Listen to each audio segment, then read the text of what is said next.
அனைவருக்கும் வணக்கம். லாலாஜி மகராஜின் படைப்புகளின் முழு தொகுப்பு பாகம் 3.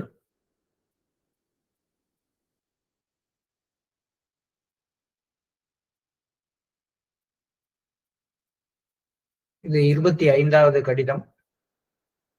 புத்தகத்தில் இது பக்கம் 71. 1930ஆம் ஆண்டு செப்டம்பர் மாதம் 22ஆம் நாள் எழுதப்பட்ட கடிதம். அன்பு சகோதரரே, கடவுள் உங்களை பாதுகாப்பாராக. கடவுளின் அருளால் அனைத்தும் நலம். அன்பு ராம்சந்திராவின் மகளை பற்றி கேள்வியுற்று மிகவும் வருத்தமடைந்தேன். கடவுள் அவருக்கு அமைதியை அருளட்டும். இந்த நாட்களில் இந்த காய்ச்சல் எங்கும் பரவி வருகிறது. நான் அனைத்து சூழ்நிலைகளிலும் மகிழ்ச்சியாக இருக்கிறேன். உண்மையிலேயே மகிழ்ச்சியாக இருக்கிறேன். கட்டாயத்தினாலோ வேறு வழியின்றியோ மகிழ்ச்சியாக இருப்பதென்பது வேறு. கடவுள் மற்றும் பெருமதிப்பிற்குரிய முதியவர்களின் அருளினால் இப்பொழுது எனக்கு எந்தவித வலியும் இல்லை. உடல் வலி எதையும் உணராதவரை என்னை பற்றிய உணர்வு எனக்கு இருப்பதில்லை. எதை பற்றிய கவலையோ ஆர்வமோ இல்லாத ஒரு நிலை என்னுள் நிலவுகிறது. அதற்காக கடவுளுக்கு பல கோடி நன்றிகள். பண்டிட் கங்கா சேவக் பற்றி கவலைப்படுவது சரியல்ல. எப்பொழுதும் அவருக்கு ஏதாவது ஒரு பிரச்சனை இருந்து கொண்டே இருக்கிறது. மேலும் அவற்றை வேண்டுமென்றே அவரே உருவாக்கிக் கொள்கிறார். இது அவரது இயல்பு. இதற்கு தீர்வு கிடையாது. கடவுள் இவர் மீது சற்று கருணை வைக்கட்டும். இவரது இளைய சகோதரர் இவரது மிகவும் மோசமான நிலையை விவரித்து கடிதம் எழுதியுள்ளார். சலாம். அனைவருக்கும் ஆசிகள். ராகிம் ராம்சந்திர பதேகர், 22 செப்டம்பர் 1930. இந்த கடிதம் எழுதப்பட்ட காலகட்டத்தில் தான் பாபுஜியினுடைய ஒரு மகளுக்கு ஏதோ உடல் அளவுல ஏதோ பெரிய பாதிப்பு அல்லது இறப்பு நிகழ்ந்திருக்கலாம். நமக்கு என்ன ஒரு பெரிய விஷயம் அப்படின்னா, லாலாஜி பாபுஜியினுடைய குடும்ப சரித்திரங்கள் நம்மகிட்ட பெருசா இல்லை. அங்கங்க கொஞ்சம் கொஞ்சம் சொல்லப்படுற நிகழ்ச்சிகளை வச்சுதான் நம்ம தெரிஞ்சுக்கிறோம். பட் இங்க சொல்றாரு, லாலாஜி சொல்றாரு, அன்பு ராம்சந்திராவின் மகளை பற்றி கேள்வியுற்று மிகவும் வருத்தம் அடைந்தேன். கடவுள் அவருக்கு அமைதியை அருளட்டும். இந்த நாட்களில் இந்த காய்ச்சல் எங்கும் பரவி வருகிறது. இந்த 3 ஸ்டேட்மெண்ட்டை வச்சு பார்க்கும் பொழுது அவங்க பாபுஜியோடைய மகள் பாபுஜிக்கு 4 பையன் 2 பொண்ணு. அது மட்டும்தான் நமக்கு தெரிகிற விஷயம். அதுல ஒரு மகளுக்கு இந்த காய்ச்சல்னால ஏதாவது ஒரு இது ஆயிருக்கலாம். ஒரு விதத்துல அவங்க இறந்திருக்கலாம் அல்லது மிகப்பெரிய அளவுல பாதிக்கப்பட்டிருக்கலாம். கடவுள் அவருக்கு அமைதியை அருளட்டும் அப்படின்னு சொல்றதுனால அது இறப்பாகத்தான் இருக்கும்னு நான் எடுத்துக்கிறேன். முன்னாடியே நான் சொன்ன மாதிரி நிறைய விஷயங்கள் நமக்கு தெரியாது. பர்டிகுலரா எனக்கு தெரியாது. இதுல தெரிந்தவர்கள் நிறைய பேர் இருந்தா சரியான விஷயத்த நீங்க வாட்ஸ்அப்ல போடலாம். நம்மளுடைய வாய்ஸ் ரியல் குரூப்ல போடலாம். இந்த இடத்துல அவர் இந்த விஷயத்த சொல்றாரு. இதுக்கு முன்னாடி நான் 2 நாளைக்கு முன்னாடி நான் பேசும்போது கூட சரளா தேவி அப்படின்னு ஒரு கேரக்டர் வந்துச்சு. அவங்கள ஜக்மோகன் அவர்கள், லாலாஜியினுடைய மகன் ஜக்மோகன் அவங்களுடைய மனைவின்னு சொன்னேன். ஆனா பாத்தீங்கன்னா அதுக்கப்புறம் படிக்கும்பொழுது தெரியுது அவங்க லாலாஜியினுடைய பேத்தி, அதாவது ஜக்மோகனுடைய மகள் அப்படின்னு தெரிய வருது. இது மாதிரி நான் சொல்றது எல்லாமே பொதுவா எனக்கு என்ன தெரியுமோ, எனக்கு என்ன தோணுதோ அதை தான் சொல்றேனே ஒழிய எனக்கு முழுசா எதுவும் தெரியாது. பட் இந்த இடத்த பார்க்கும்பொழுது பாபுஜியினுடைய ஒரு மகள் காய்ச்சலினால் இறந்திருக்கிறார். அதுக்காக லாலாஜி தன்னுடைய வருத்தத்தை தெரிவிக்கிறார் அப்படின்னு நம்ம எடுத்துக்கணும்.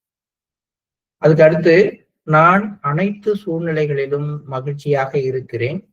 உண்மையிலேயே மகிழ்ச்சியாக இருக்கிறேன். கட்டாயத்தினாலோ அல்லது வேறு வழியின்றியோ மகிழ்ச்சியாக இருப்பது என்பது வேறு. ரொம்ப பவர்ஃபுல் ஸ்டேட்மெண்ட். இது சாத்தியமா? அனைத்து சூழ்நிலைகளிலும் மகிழ்ச்சியாக இருக்கிறேன் என்பது சாத்தியமா? கட்டாயமா கிடையாது நமக்கு. அந்த மாதிரி ஒரு கண்டிஷன் அவ்வளவு ஈஸியா நமக்கு கிடைச்சிடவும் முடியாது. அனைத்து சூழ்நிலைகளிலும். நாமெல்லாம் எல்லாரும் மகிழ்ச்சியா இருக்கிறப்பயே கூட, ஆகா இந்த மகிழ்ச்சி எவ்வளவு நேரம் நீடிக்கும்? அப்படியே இருக்குமா? இதுக்கு ஏதாவது பங்கம் வந்துருமான்னு பயப்படுற ஆட்களாகத்தான் நாம இருக்கோம். மகிழ்ச்சியை அந்த மகிழ்ச்சியான தருணத்தில் கூட 100% நம்ம அனுபவிக்கிறவர்கள் இல்லை. அதுதான் நம்மளுடைய ஒரு பிரசன்ட் கண்டிஷன். லாலாஜி சொல்ற கண்டிஷன் அப்படியே டிஃப்ரெண்டா இருக்கு. நான் அனைத்து சூழ்நிலைகளிலும் மகிழ்ச்சியாக இருக்கிறேன். அதுவும் எப்படியா? மகிழ்ச்சியாக இருக்கிறது மாதிரி காட்டிக்கொள்ளவோ அல்லது மகிழ்ச்சியாக இருப்பதாகவோ நினைக்கவோ இல்லை. உண்மையிலேயே நான் மகிழ்ச்சியாக இருக்கிறேன். அப்ப இதுதான் அந்த பிளிஸ்ஃபுல் ஸ்டேட். இந்த ஆனந்தம் அப்படிங்கிற நிலைமை இதுவாகத்தானே இருக்க முடியும். அனைத்து சூழ்நிலையிலும் ஒருத்தர் உள்ளுக்குள்ளார அந்த ஆன்மா மகிழ்ச்சியோட இருக்குது அப்படின்னா, அப்ப அது அந்த ஆனந்தத்தில் நீந்தி கொண்டிருக்கிறது. அதைத்தான் லாலாஜி சொல்றாரு. இந்த மகிழ்ச்சியானது கட்டாயத்தினால் வரவில்லை. நான் என்னை கட்டாயப்படுத்தி இல்ல இதெல்லாம் மாயை, இதெல்லாம் பொய், நான் உண்மையிலேயே கடவுளுக்கு அருகில் இருக்கிறேன் அப்படின்லாம் என்ன நான் நானாவே தேத்திக்கிட்டு இருக்கிற மகிழ்ச்சி கிடையாது இது.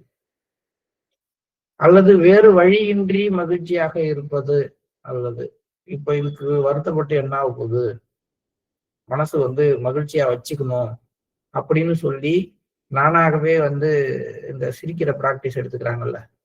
ஒரு படத்துல கூட பிரகாஷ்ராஜ் வில்லனா இருப்பாரு, அவரு கமலஹாசன் படம். அதுல கூட அப்படிதான், அவருக்கு கோபம் வரும் பொழுது சிரிச்சு சமாதானப்படுத்திக்குவார்.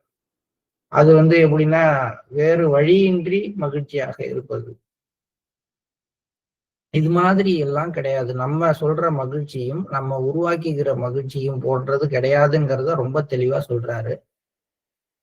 நான் அனைத்து சூழ்நிலைகளிலும் மகிழ்ச்சியாக இருக்கிறேன். உண்மையிலேயே மகிழ்ச்சியாக இருக்கிறேன். கட்டாயத்தினாலோ அல்லது வேறு வழியின்றியோ மகிழ்ச்சியாக இருப்பது என்பது வேறு. கடவுள் மற்றும் பெருமதிப்பிற்குரிய முதியவர்களின் அருளினால் இப்போது எனக்கு எந்தவித வலியும் இல்லை. உடல் வலி எதையும் உணராதவரை என்னை பற்றிய உணர்வு எனக்கு இருப்பதில்லை. இதுவும் அவருடைய கண்டிஷனை அப்படியே எடுத்து வைக்கிறார். தனக்கு காய்ச்சல் கிடையாது, வலி கிடையாது அப்படிங்கிற விஷயத்தை அவர் எங்க இருந்து பார்க்கிறார்? கடவுள் மற்றும் பெருமதிப்பிற்குரிய முதியவர்களின் அருளினால். அவருடைய குருநாதர் தான் அவர் சொல்றாரு, பெருமதிப்பிற்குரிய முதியவர்கள்.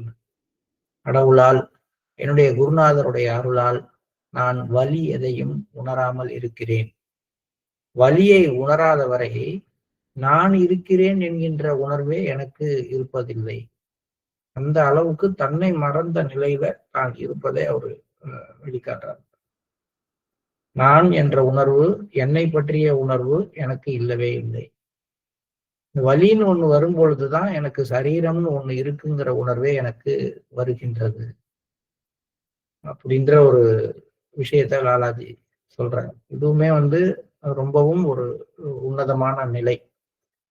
இது எல்லாமே பாத்தீங்கன்னா பல்வேறு ஆன்மீக பெரியவர்கள், ஆன்மீக ஞானிகள் அவங்களுடைய காலகட்டங்கள்ல தனித்தனியா சொல்லியிருப்பாங்க ஒவ்வொரு கண்டிஷனையும். ஒருத்தர் எப்பயுமே ஆனந்தமா இருக்கிறத பத்தி சொல்லியிருப்பாரு. ஒருத்தர் எல்லா விதமான நேரங்கள்லயும் எந்த விதமான துன்பத்தையும் தான் அனுபவிக்கல. எனக்கு ஆப்ரேஷன் பண்ணாலும் வலிக்கல, எனக்கு என்ன விதமான ட்ரீட்மெண்ட் வேணாலும் நீங்க கொடுத்துங்க, நான் தியானத்துல இருக்கேன், எனக்கு ஒண்ணும் தெரியாது அப்படி சொல்லியிருப்பாரு. அவங்கெல்லாம் அதை சொன்னாங்க. அது ரொம்ப ஆச்சரியமாக பார்க்கப்பட்டது.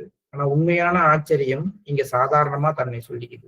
கணித மார்க்கத்தோட ஸ்பெஷாலிட்டி, எல்லா இடத்துலயும் சாதாரண விஷயம் அதிசயமாக பேசப்படும். இங்க அதிசயங்கள் ரொம்ப சாதாரணமாக பேசப்படும், ரொம்ப ரொம்ப சாதாரணமா. அதனால இந்த மாதிரி ஒரு கண்டிஷன்ல உள்ள ஒருவர் தனக்கு எந்த வழியும் இல்லாமல் இருப்பதை கடவுளினுடைய அருள் அப்படின்னு ஒரு வார்த்தையில சொல்லிட்டாரு. தான் எப்போதும் ஆனந்தத்தில் மிதப்பதை, எல்லா சூழ்நிலையிலையும் மகிழ்ச்சியா இருக்கிறேன், உண்மையிலேயே மகிழ்ச்சியா இருக்கிறேன்னு எளிமையா சொல்றாரு. அதை தாண்டி அவருடைய இன்னொரு கண்டிஷன் சொல்றாரு. ஒரு இடமா வர்றாரு. முதல்ல உள்ளுக்குள்ளார ஆன்மாவோட கண்டிஷனை சொன்னாரு, வலியினுடைய கண்டிஷனை சொன்னாரு. இப்ப மனதினுடைய நிலைமை சொல்றாரு. எதை பற்றிய கவலையோ ஆர்வமோ இல்லாத ஒரு நிலை என்னுள் நிலவுகிறது. சுத்தமா அந்த எர்த்லி கிரவுண்ட்ல இருந்து நம்ம கட் ஆகும் பொழுதுதான் இது வரும். ஆரம்பமும் முடிவும் ஒண்ணு மாதிரிதான் இருக்கும். தன்னை தவிர யாரை பற்றியும் நினைக்காத ஒருத்தன் இருக்கிறான்னா அவன் வந்து யாரை பத்திக்கும் கவலைப்பட மாட்டான். அந்த நேரத்துக்கு சோறு கிடைக்குது, பேசாம இருப்பான். அவனும் எதை பற்றிய கவலையும் ஆர்வமும் இல்லாத ஒரு நிலையில இருக்கிறவனா இருக்கும். யார் கண்டா அவனுக்குள்ளார கூட அடுத்த வேளை சாப்பாடு கிடைக்கலன்னா என்ன பண்றதுங்கிற ஒரு கவலை. ஆனால் மிக உயர்ந்த நிலைமையிலையும் அதையே தான் சொல்றாரு. என்னை பற்றிய கவலை, எதை பற்றிய கவலையும் இல்லை. இந்த உலகம் எப்படி இயங்கும், என்னுடைய சீடர்கள் எப்படி, தன்னுடைய ஆன்மீக முன்னேற்றம் என்ன, தன்னுடைய குடும்பத்தை பற்றியது, அதை பற்றி எந்த ஒரு கவலையும் இல்லை. கவலை ஆர்வம் ரெண்டு சொல்லிட்டாரு. இது சரியானா பரவாயில்ல, இது நல்லானா பரவாயில்ல, இது வளர்ந்தா பரவாயில்ல, இது ஆர்வம். இந்த கவலை ஆர்வம் இந்த ரெண்டு விஷயமுமே எர்த்லி கிரவுண்டோட நமக்கு இருக்கிற கனெக்ஷனுடைய ஒரு வெளிப்பாடு. இது கிட்டத்தட்ட வந்து அந்த எர்த்துங்கிற ஒரு ஒரு எலிமெண்டே வந்து சுத்தமா ரிமூவ் ஆகிறதுக்கு பின்னாடி போறோம். 10வது 11வது புள்ளியை தாண்டினதுக்கு அப்புறம் அது ரிமூவ் ஆகுது அப்படிங்கிறது நம்ம தாஜி வந்து நமக்கு சொல்லியிருக்காங்க.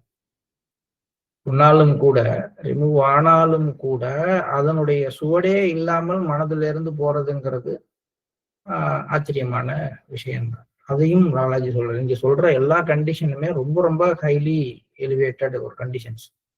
ஆனா பார்க்கும் பொழுது அது ரொம்ப சாதாரணமாக சொல்றார். எதை பற்றிய கவலையோ ஆர்வமோ இல்லாத ஒரு நிலை என்னுள் நிலவுகிறது. அதற்காக கடவுளுக்கு பல கோடி நன்றிகள்.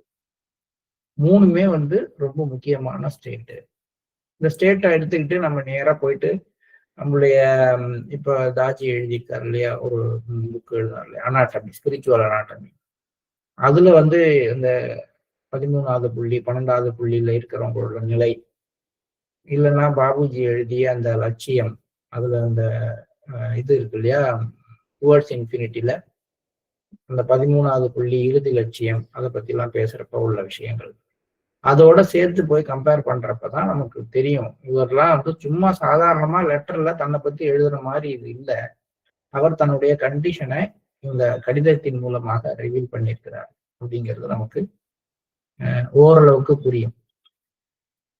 அடுத்தது வந்து கங்கா சேவக் பத்தி சொல்றாரு. இந்த அடிக்கடி புகார் அளிக்கின்ற பிரச்சனைகளை பற்றி சொல்லி கொண்டிருக்கிற இன்னொரு அபியாசி அவர் பண்டிட் கங்கா சேவக். அவருக்கு ஏதாவது ஒரு பிரச்சனை இருந்து கொண்டே இருக்கிறது, மேலும் அவற்றை அவர் வேண்டுமென்றே உருவாக்கி கொள்கிறார். இது அவரது இயல்பு. இது மாதிரி நிறைய பேர் நம்ம இருக்கிறோம். நிறைய பேர் நமக்கு பிரச்சனை இல்லாத காலமே இருக்காது. பிரச்சனை இல்லைன்னா நாமளா வழியக்க போய் ஏதாவது ஒண்ணு இழுத்து போட்டு அதுக்கப்புறம் அந்த பிரச்சனையை தலையில சுமந்துட்டு இருப்போம்.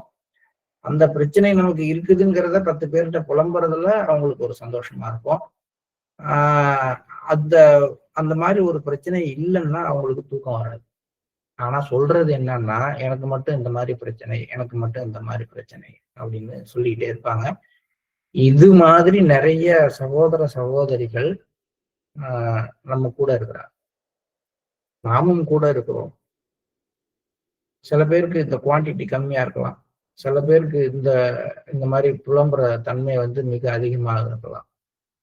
பட் நம்ம வந்து இன்னொருத்தவங்களை பார்க்கறத விட நமக்கு இந்த மாதிரி எங்கேயாவது எதையாவது இந்த நேரமும் ஒரு பிரச்சனையில சிக்கிட்டு இருக்கு, எந்த நேரம் பார்த்தாலும் நமக்கு ப்ராப்ளம் வந்துகிட்டே இருக்கு அப்படிங்கிற ஃபீல் வருதுன்னா இந்த இடத்த படிச்சுக்கணும். ஏதாவது ஒரு பிரச்சனை இருந்து கொண்டே இருக்கிறது அல்லது வேண்டுமென்றே அவர் உருவாக்கி கொள்கிறார். இது அவரது இயல்புன்னு சொல்றாரு இல்லையா. அப்போ ஒரு ப்ராப்ளம் நம்ம நோக்கி வருது, அது தானா வருதா இல்ல நாமளா அதை உருவாக்கிட்டோமா, நம்ம தான் அதுக்கு காரணமா அப்படின்னு நம்ம பார்க்கணும். நம்ம இயல்புலேயே இந்த மாதிரி பிரச்சனைகளுக்குள்ளார புகுந்து வர்றது வந்து நமக்கு இயல்பாக இருக்கிற பட்சத்துல அதுக்கு லாலாஜி சொல்றாரு, இதுக்கு தீர்வு கிடையாதுன்றாரு. தானாக ஒரு பிரச்சனை உங்களை நோக்கி வருதுன்னா நீங்க அதன் மூலமாக பக்குவப்பட்ட பிறகு அந்த பிரச்சனை அங்கிருந்து மாயமா விலகிடும். இல்ல நீங்க போற வழியில அந்த பிரச்சனையை நீங்க சந்திக்க வேண்டி இருந்ததுன்னா நீங்க கடந்து போன பிறகு அந்த பிரச்சனையை தாண்டி போயிடுவீங்க.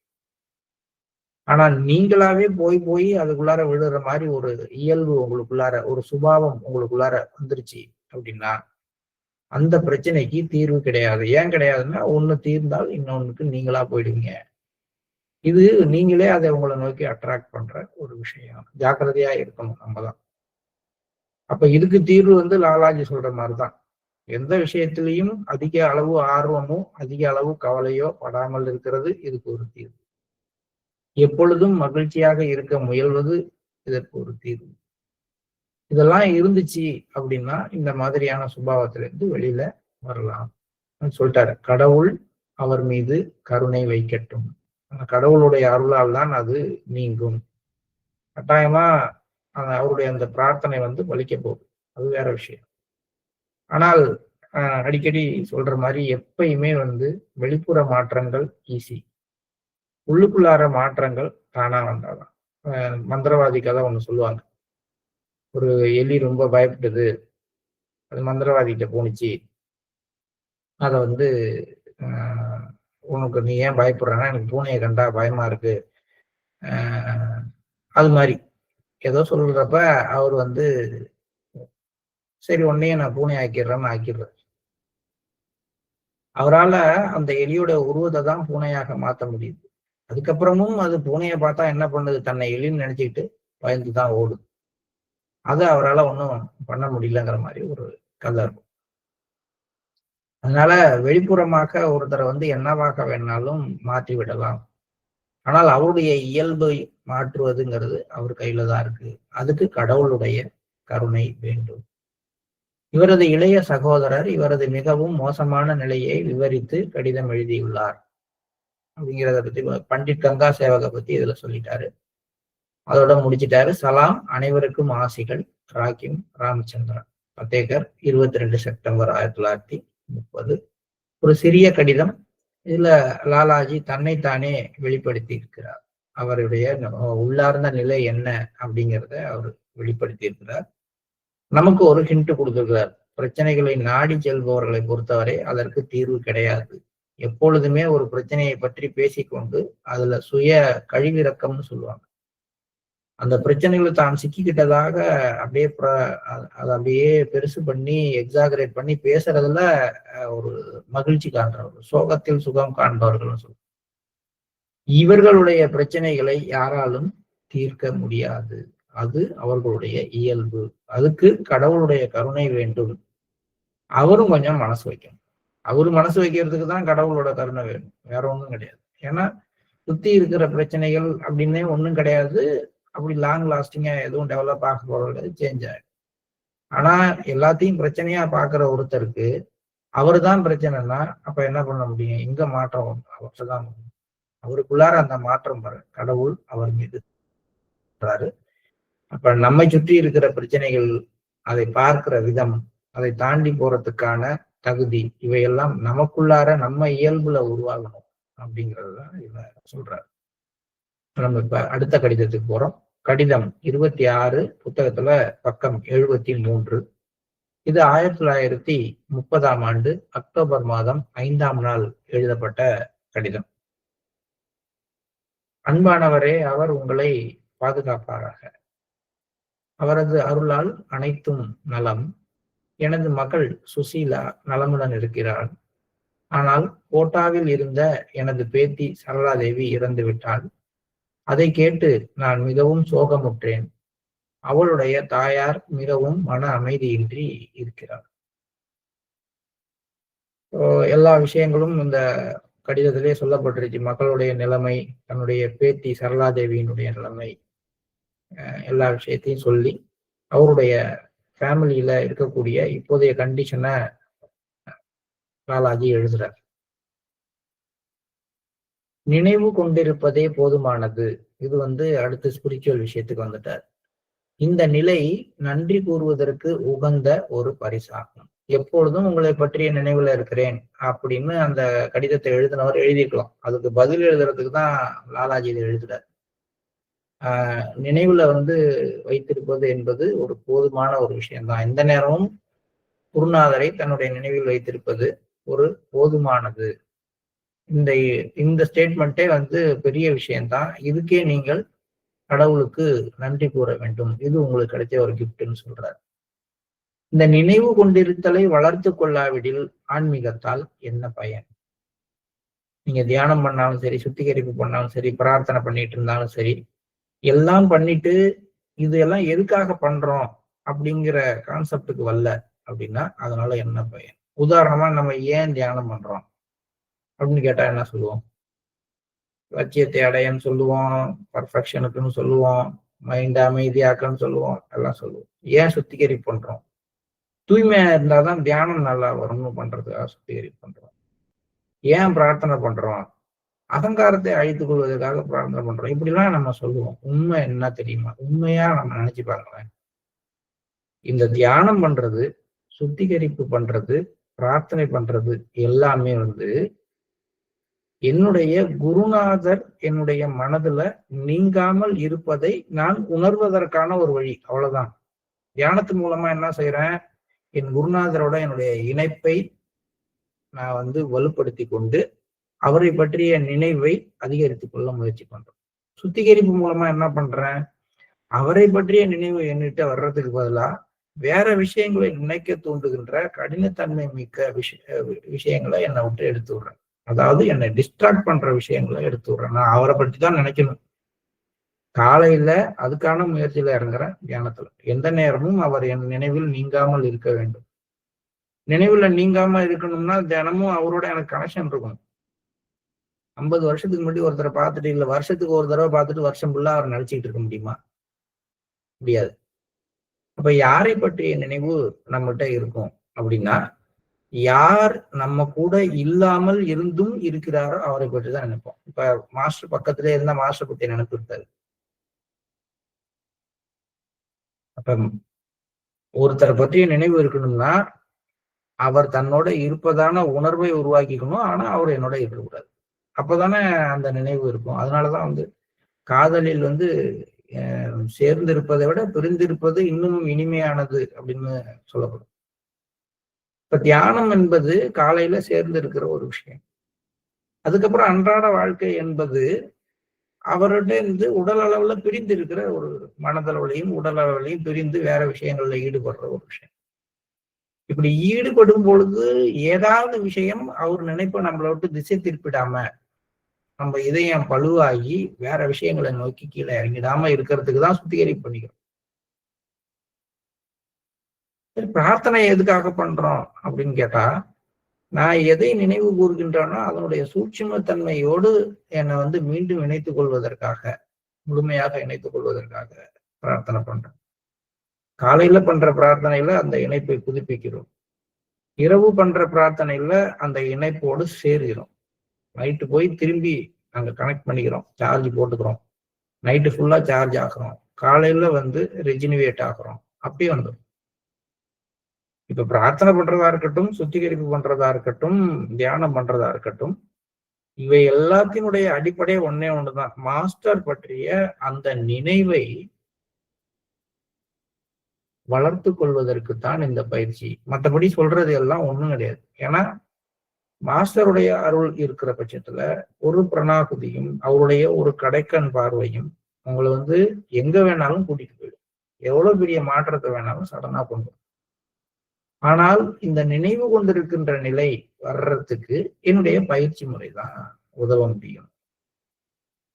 அதனாலதான் சொல்றாரு, நினைவு கூறுதலை வளர்த்து கொள்ளாவிடில் ஆன்மீகத்தினால் என்ன பயன்?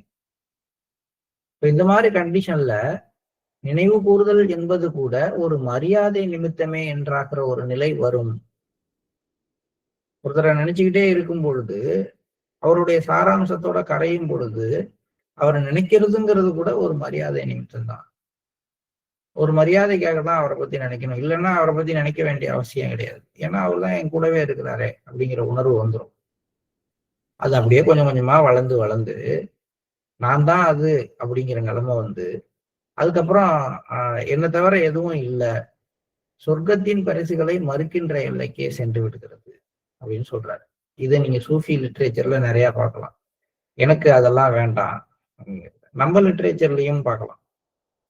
உன்னோட பக்திமானாவே இருந்துட்டு போறேன், எனக்கு வேற எதுவுமே வேண்டாம் அப்படின்னு சொல்ற நிலைமைய பார்க்கிறோம்.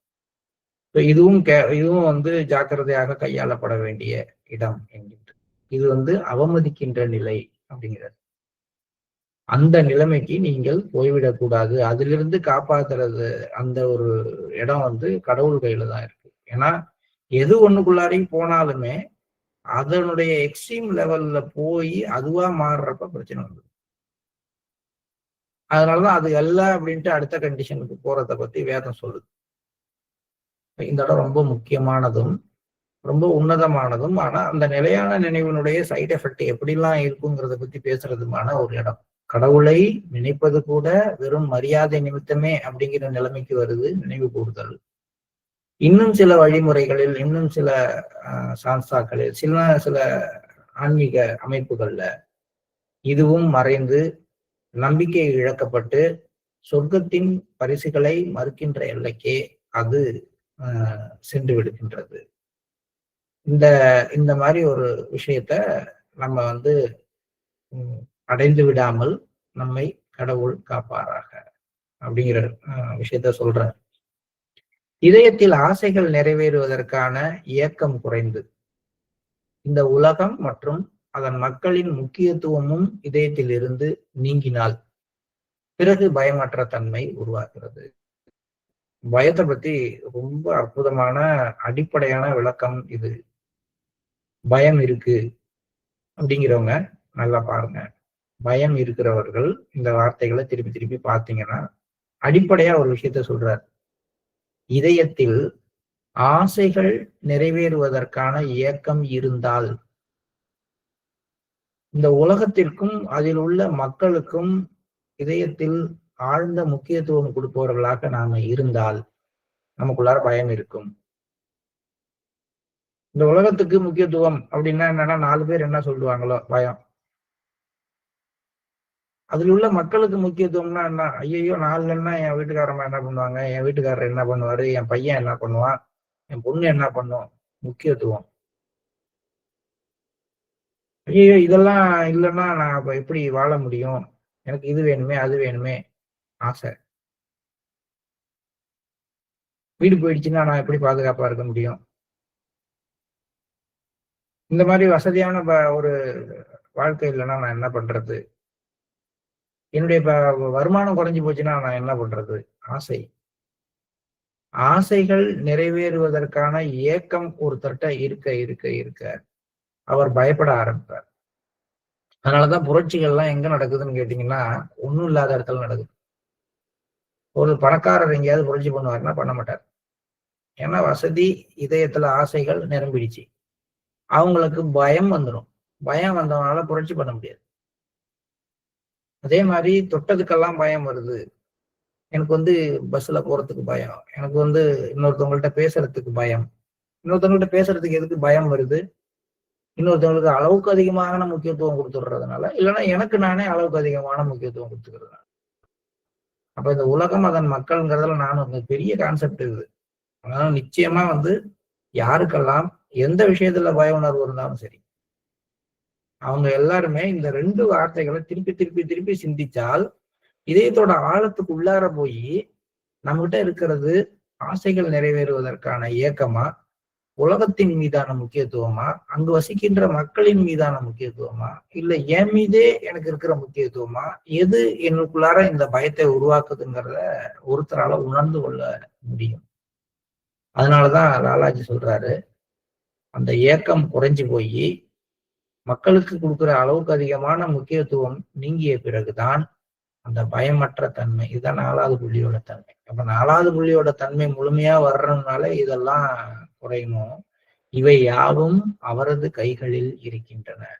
தாஜி அவர் நமக்கு வழங்கி இருக்கிற அந்த ஒரு முக்கியமான ஆலோசனையில இதை வச்சிடுறார். எந்த ஆலோசனைன்னா correct thinking, right understanding, honest approach. இது வரணும் அப்படின்னா அது ஆட்டோமேட்டிக்கா இந்த ஆலோசனை நமக்குள்ளார தைரியத்தை தான் வளரும். தைரியம் வளரணும்னா இந்த கரெக்ட் திங்கிங், ரைட் அண்டர்ஸ்டாண்டிங் என்ன பண்ணும்? இதயத்துல ஆசைகள் நிறைவேறதுக்கான ஏக்கத்தை குறைக்கும். உலகம் அதன் மக்களின் மீது கொடுக்குற அப்ப முக்கியத்துவமே கொடுக்காம எல்லாத்தையும் எட்டி உதைக்க முடியாது. அளவுக்கு அதிகமான முக்கியத்துவத்தை நம்ம இதயத்திலிருந்து நீக்கினால் பயமற்ற தன்மை வந்துவிடும். இவை யாவும் அவரது கைகளில் இருக்கின்றன. நமது பெருமதிப்பிற்குரிய முதிய மகான்களின் அருள் மற்றும் கருணையினால் அது போன்ற பயமற்ற தன்மை நமக்கு வருகின்ற ஒரு காலமும் கனியும் காத்திருப்போம் அப்படிங்கிறார். இதுக்கு அடுத்தது ஆர்வத்தை பத்தி பேசுறாரு. இதை நம்ம நாளைக்கு படிப்போம். இந்த பயமற்ற தன்மை நமக்குள்ளார உருவாகட்டும் அப்படிங்கிற ஒரு பிரார்த்தனையை இன்னைக்கு நம்ம வச்சுக்குவோம். அதை விட முக்கியமானது, எப்பொழுதும் மாஸ்டரை நினைவு கொண்டிருப்பது ஒரு நன்றி கூறுவதற்கு உகந்த பரிசு. அந்த விஷயத்த மாஸ்டர் நமக்கு பரிசாக அளிக்கட்டும் இந்த நாள்ல அப்படின்னு ஒரு எண்ணத்தோட நம்ம காலை நேர தியானத்துக்கு செல்லலாம். We start meditation.